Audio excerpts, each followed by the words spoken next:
So hello and welcome friends to your very own channel Super Knowledge Point. मैं हूं आपका दोस्त अभिषेक और आज मैं आपके लिए लेकर आ गया हूं आईसीएससी क्लास 10 की फिजिक्स का चैप्टर नंबर 6। चैप्टर नंबर 5 हम लोग कल कवर कर चुके थे, जिसकी लिंक नीचे डिस्क्रिप्शन बॉक्स में होगी, ऊपर आई बटन में होगी और एंड स्क्रीन में होगी, आप लोग जाकर देख सकते हो। आप देखो स्पेक्ट्रम चैप्टर में हमें क्या पढ़ना है।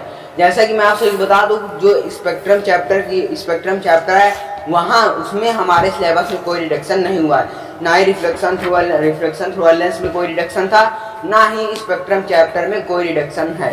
चलो सबसे पहले स्पेक्ट्रम में मैं आपको बता दूं, जो व्हाइट लाइट होती है वो 7 कलर से मिलकर बनी होती है। अब यहाँ से स्पेक्ट्रम का कॉन्सेप्ट शुरू हो गया है, आप लोग मेरी बात पर ध्यान दो। देखो स्पेक्ट्रम जो होता है उसमें से एक लाइट होती है व्हाइट लाइट जो है 7 कलर से मिलकर बनी होती है। वो 7 कलर कौन कौन से होते हैं? Violet, indigo, blue, green, yellow, orange, red. Violet, indigo, blue, green, yellow, orange, red. आप उसे शॉर्ट फॉर्म में कह सकते हैं विबग्योर, VIBGYOR। ओके, इतना समझ में आया। आप देखो जो विबग्योर है वो तो लाइट को ट्रैवल करने के लिए मीडियम नहीं चाहिए होता है, लेकिन साउंड को ट्रैवल करने के लिए मीडियम चाहिए होता है। इस वजह से जो लाइट है व्हाइट लाइट, इसकी जो स्पीड एयर में रहेगी वही स्पीड इसकी वैक्यूम में रहेगी। इतना समझ में आया। और अगर हम लोग इसका मीडियम चेंज कर दें, अगर वैक्यूम है या एयर है तो उसकी व्हाइट लाइट की स्पीड सेम रहेगी। लेकिन जैसे ही हमने मीडियम को सॉलिड या लिक्विड कर दिया तो हमारी जो रेड है मतलब विबग्योर का आर्क, वो red travel fast and violet travels slow. मतलब जो हमारा विबग्योर होता है हमारे पास, तो जो रेड कलर है वो ज़्यादा तेज दौड़ेगा किसी और मीडियम में रेदर देन वैक्यूम और एयर और वैक्यूम के अलावा कोई भी मीडियम हो जाए तो वहाँ पर हमारी रेड तेज दौड़ेगी और ब्लू धीरे हो जाएगी। ओके, अब देखो प्रिज्म जो है, आप लोग ने प्रिज्म देखा होगा, ट्रायंगुलर शेप का होता है। अगर वहाँ पर देखिए, आप लोग पीछे स्क्रीन पर देखिए, ये है हमारा इस प्रिज्म। ओके, इस प्रिज्म में देखो जो प्रिज्म है हमारा, यहाँ पर अगर कोई रे ऑफ लाइट जा रही है तो आगे जाके वो क्या कर रहा है, प्रिज्म लाइट को बेंड कर दे रहा है उसके बेस की तरफ। ये है हमारा प्रिज्म, यहाँ से लाइट आ रही है। ओके, ये है हमारा प्रिज्म, यहाँ से लाइट आई और प्रिज्म क्या करेगा, जो रे ऑफ लाइट इधर से आ रही थी उसको बेंड करके नीचे कर देगा, अपने बेस की तरफ हल्का सा बेंड कर देता है। ये हो गया प्रिज्म के बारे में। अब डिस्पर्जन देखो, डिस्पर्जन आप सभी को पता है, जो व्हाइट लाइट का 7 कॉन्स्टिट्यूएंट कलर में अलग अलग डिफ्रेंसिएशन होता है, मतलब जो 7 कलर में स्प्लिट हो जाते हैं। It is the splitting of white light into 7 constituent colour, it's called dispersion. अब देखो डिस्पर्जन का कारण क्या है, अगर हमने मीडियम चेंज कर दिया तो रेड जो है फास्ट ट्रैवल करेगी और ब्लू धीरे ट्रैवल करेगी, तो वहाँ पर क्या होगा, हमें 7 के 7 कलर दिख जाए, कोई ज़्यादा तेज कोई धीरे। अगर देखो 7 के 7 एक साथ जाएंगे तो हमें लगेगा कि वो एक है, लेकिन अगर कोई तेज जा रहा, कोई धीरे जा रहा, कोई और तेज कोई और धीरे, तो यहाँ से क्या हो जाएगा, उसका डिस्पर्जन हो जाएगा। अब देखो अगला कंसेप्ट आता है स्पेक्ट्रम क्या होता है। अभी तक तो मैंने आपको प्रिज्म के बारे में बताया।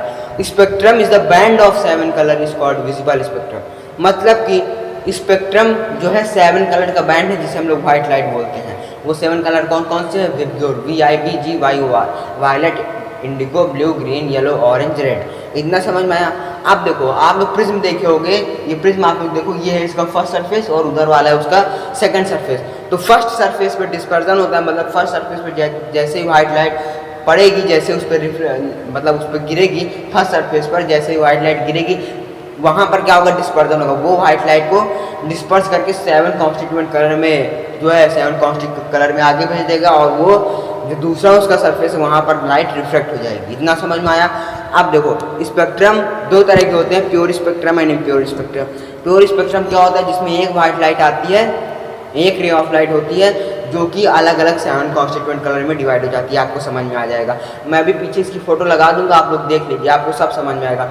इम्प्योर स्पेक्ट्रम की बात करें, वहाँ पर 2-3 रे ऑफ लाइट है और वो 2-तीनों आगे जाके जो उनका मतलब कि डिस्पर्जन हो रहा है वो सब आपस में एक दूसरे में कट कर रहे हैं। लेकिन जो हमारा प्योर स्पेक्ट्रम जिसमें सिर्फ एक रे ऑफ लाइट है, वहाँ पर देखो एक ray of light I 7 colour में बराबर चली गई।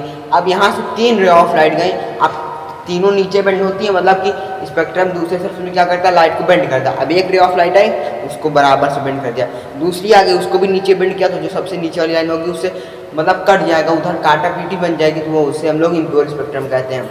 अब देखो अब मैं आपको बता देता हूँ, पेपर में कुछ क्वेश्चन आते हैं बोर्ड के हिसाब से, मतलब जो बोर्ड में कुछ क्वेश्चन आते हैं इस चैप्टर से, वो कुछ इस तरह होते हैं। Why white light is called polychromatic. White light को हम लोग पॉलीक्रोमेटिक क्यों कहते हैं?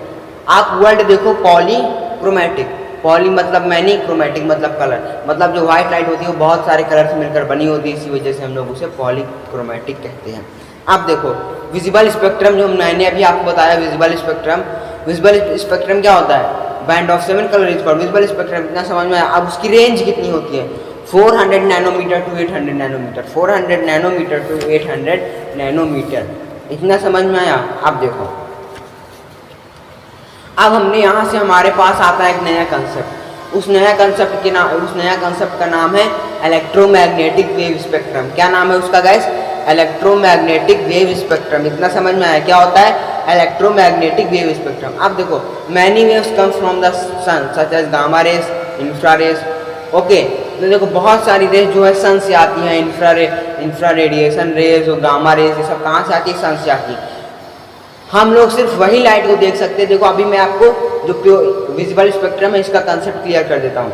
हम लोग सिर्फ वही लाइट देख सकते हैं जिनकी रेंज 400 नैनोमीटर से लेके 800 नैनोमीटर तक होगी। अगर इससे ज़्यादा या इससे कम है तो हम लोग नहीं देख पाएंगे। ओके, अब देखो हम लोग यहाँ पर बता देते हैं आपको रेंज के बारे में थोड़ा सा। देखो, अगर जो वायलेट है हमारे पास, मतलब जो वायलेट कलर होता है उसकी, गाइस मैं आपको इसकी फ़ोटो पीछे दिखा रहा हूँ, आप लोग देख लीजिए। जो वायलेट कलर होता है उसकी वेवलेंथ होती है 4000 टू 4460 एंगस्ट्रॉम यूनिट। इंडिगो की होती है 4460 से लेकर 4640। तो यहाँ पर आपको पीछे एक चार्ट देख लो, उस चार्ट में सब कुछ लिखा है कि इसकी क्या वेवलेंथ होती है। ओके, इतना समझ में आया? तो आप चलो आगे बढ़ते हैं।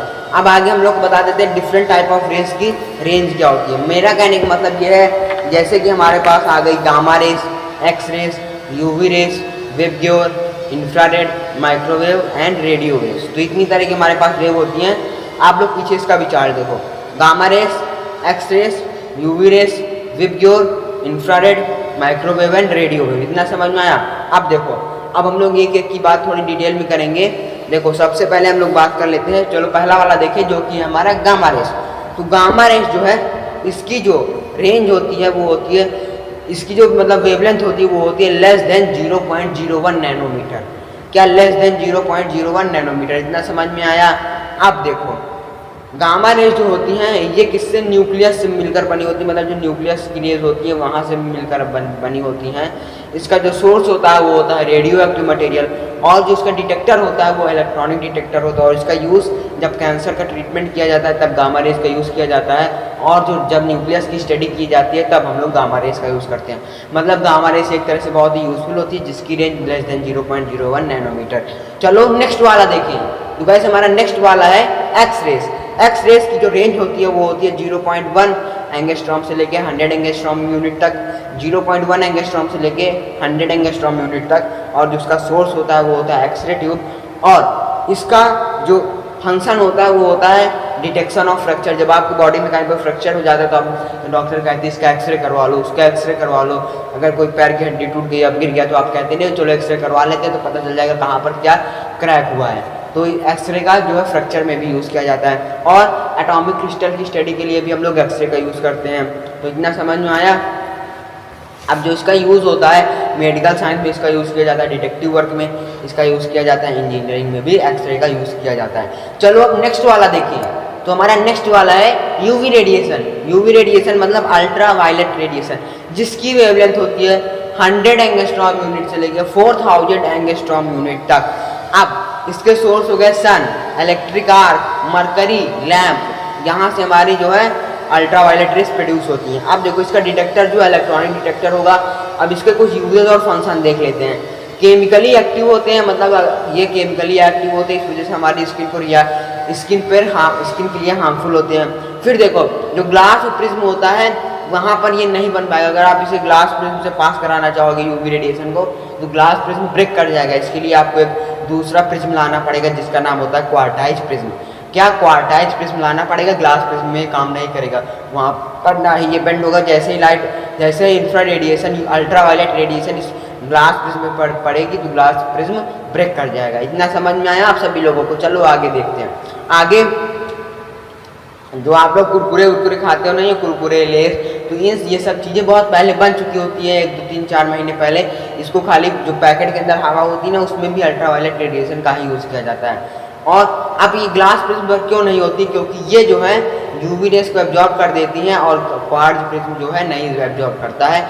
तो इस वजह से हम लोग अल्ट्रावायलेट रेडिएशन के लिए क्वार्ट्ज प्रिज्म का यूज़ करेंगे। तो चलो अब नेक्स्ट वाला देखें। तो गाइस नेक्स्ट वाला है हमारा विजिबल लाइट, जिसे हम लोग कह सकते हैं, विजिबल लाइट को हम लोग कहते हैं जिसकी रेंज होती है 400 नैनोमीटर का जो है 4000 एंगस्ट्रॉम यूनिट से लेके 8000 एंगस्ट्रॉम यूनिट तक। ओके, तो इसका जो मेन काम होता है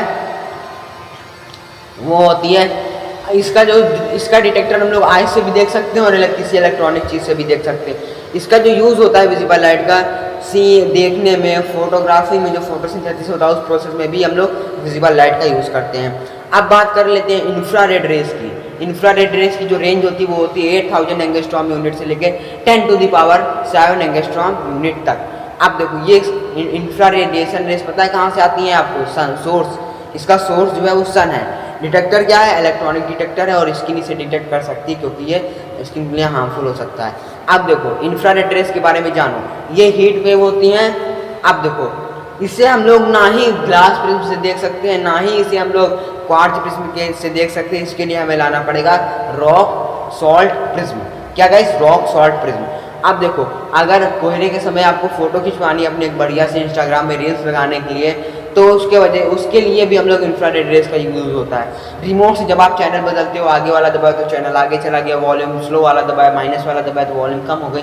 तो इतनी जल्दी इलेक्ट्रॉनिक मतलब कि जो सिग्नल्स होते हैं, सिग्नल्स को बताने के लिए, समझाने के लिए, तो रिमोट कंट्रोल में भी इसका यूज़ होता है। और जब वॉर होते हैं तो लोग एक दूसरे को सिग्नल भेजा करते हैं, तब तो मोबाइल फ़ोन तो था नहीं, उठाया नंबर दबाया हो गया, तब तो सिग्नल्स भेज के काम होता था। तो जो है वहाँ पर भी इंफ्रारेड रेस का यूज़ किया जाता है।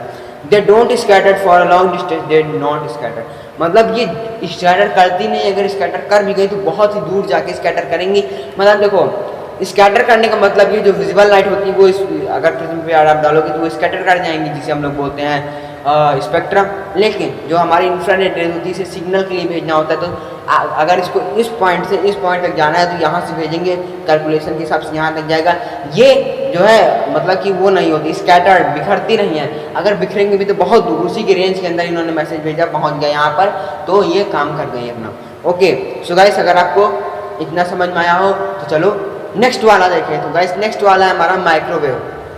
आप सभी को पता है तो माइक्रोवेव की जो वेवलेंथ होती है वो होती है 10⁻7 एंगस्ट्रॉम यूनिट से लेकर 10⁻11 एंगस्ट्रॉम यूनिट तक। इसका जो सोर्स होता है इलेक्ट्रॉनिक डिवाइस, इसका जो डिटेक्टर होता है वो होता है रेडियो एरियल।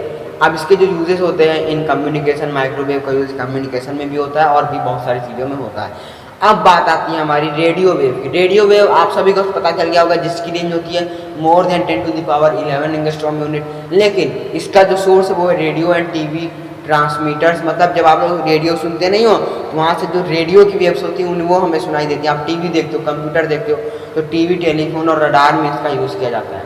अब देखो, अब हम लोग बात कर लेते हैं एक छोटा सा कंसेप्ट, स्कैटरिंग ऑफ लाइट। आप देखो स्कैटरिंग ऑफ लाइट समझने के लिए पिछला वाला याद रख लो, अगर नहीं याद रहा है तो अभी एक बार और वीडियो को स्टार्टिंग से देखो।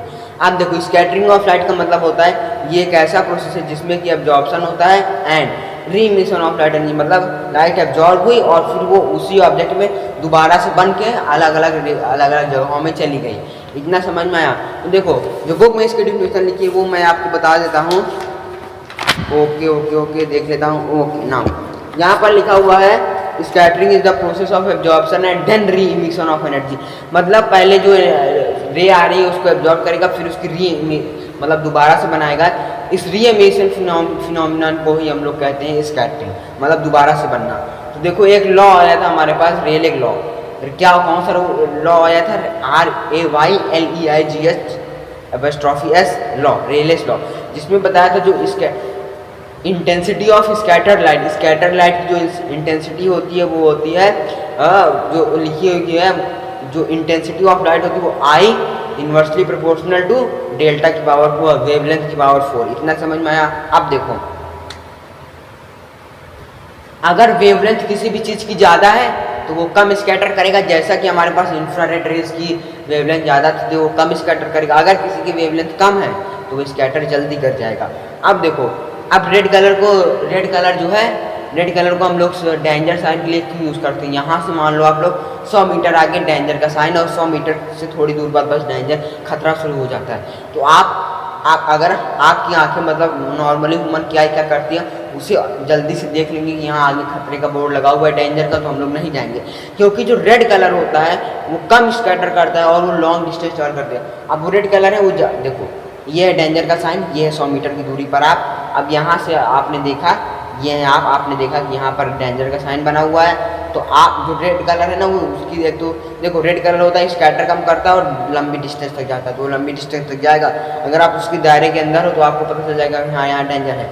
अब लेट सपोज 200 मीटर तक सिर्फ इसकी रेंज है। अब आप यहाँ पर खड़े हो तो आपको नहीं समझ में आएगा, फिर आप आगे आओगे तो आपको फिर इसी के रेंज में आ जाओगे, तो फिर आपको पता चल जाएगा कि हाँ यहाँ डेंजर का साइन बना है। इस वजह से लोग वापस हो जाते हैं, क्योंकि रेड कलर क्यों होता है डेंजर का साइन, मेरा बताने का मतलब ये है। डेंजर में सिर्फ रेड कलर क्यों यूज़ किया जाता है, उसका मेन कारण ये है कि वो कम स्कैटर करता है और ज़्यादा डिस्टेंस कवर करता है, ताकि लोगों को आसानी से दिख जाए। अगला आता है, आपने सोचा होगा आप सुबह उठते हो, रात हो जाती है, सो जाते हो, फिर सुबह उठते हो, आपने ये ऑब्जर्व किया होगा मैक्सिमम टाइम जो हमारी स्काई है वो ब्लू कलर की है।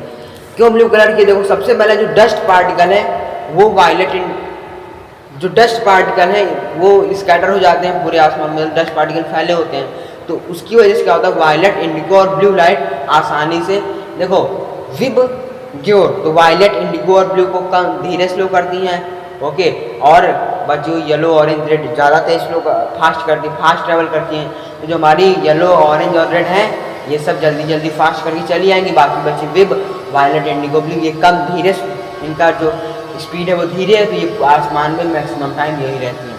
तो ये होता है violet, indigo, blue scatter most.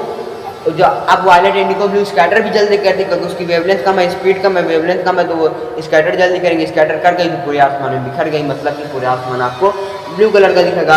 अब देखो इतना समझ में आया। अब आप एक और क्वेश्चन पूछा जाता है, white sky appears white at noon, why sky appears white at noon, दोपहर के समय में आपको स्काई व्हाइट क्यों दिखती है? क्योंकि जब नून की टाइम होती है तब किसी भी लाइट को कम से कम डिस्टेंस ट्रैवल करनी होती है, दोपहर के समय कम से कम डिस्टेंस ट्रैवल करना पड़ेगा, तो वो आसानी से आप तक आ जाएंगी, तो वो दोपहर के समय जो स्काई है वो व्हाइट हो जाती है। क्योंकि वो अगर इधर से आना होता तो टाइम लगता, लेकिन अगर यहाँ से आना है डायरेक्ट तो वो स्कैटर नहीं करेंगे, ऑल कलर्स बराबर स्कैटर करेंगे और स्काई व्हाइट हो जाएगी। सो गाइस, आई होप आपको ये वाला वीडियो अच्छा लगा होगा। अगर आपको ये वाला वीडियो अच्छा लगा हो तो इस वीडियो को लाइक कर दीजिएगा। चैनल आपको नीचे सब्सक्रिप्शन का बटन दिख रहा होगा, उसे दबा के बगल वाला बेल नोटिफिकेशन को ऑल पर सेट कर दीजिए, ताकि रोज आने वाली वीडियो का नोटिफिकेशन आपको टाइम पर मिल जाए। मिलते हैं अगली वीडियो में, please like share and subscribe.